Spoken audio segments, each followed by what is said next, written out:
নমস্কার বন্ধুরা, আমি চলে এসেছি আমার মামার বাড়ি।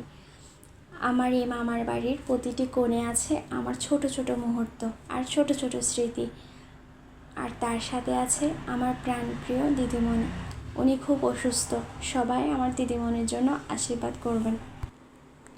সামান্য অসুস্থতার খবর পেলে যে মানুষটা দৌড়ে ছুটে যেত, তাকে দেখার জন্য আজ সময়ের ভীষণ অভাব। তবুও সময় বের করে আমরা সবাই চলে এসেছি আমার দিদিমণিকে দেখতে। এবার চলুন দেখা যাক আমার মামার বাড়ির পিছনে কি হচ্ছে। এখানে আম পাড়ছে আমার মামা আর আমার ভাই মিলে। চলুন দেখে আসি।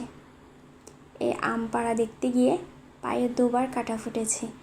মামা বাসায় চলে যেতে বলেছে, তবুও যায়নি। দেখতে কি ভালো লাগছে। ছোটোবেলায় মামা আম পাড়তো আর আমরা আম কুড়াতাম।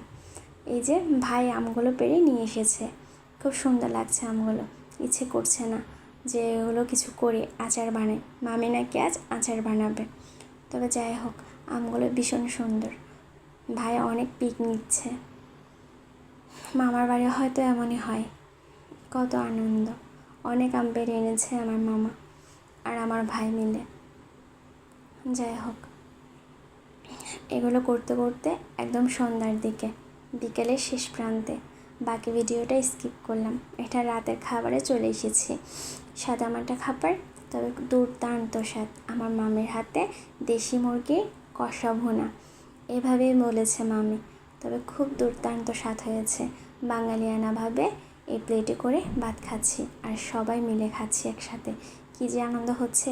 শুধু কষ্ট এটাই হচ্ছে, আমার দিদিমণিটা যদি আমাদের পাশে বসে ভাতটা খেতে পারতো, কতই না ভালো হতো। আচ্ছা যাই হোক বন্ধুরা, মামার বাড়ির নেক্সট পার্ট নিয়ে চলে আসছি আগামীকাল। আপনারা সবাই ভালো থাকবেন, সুস্থ থাকবেন।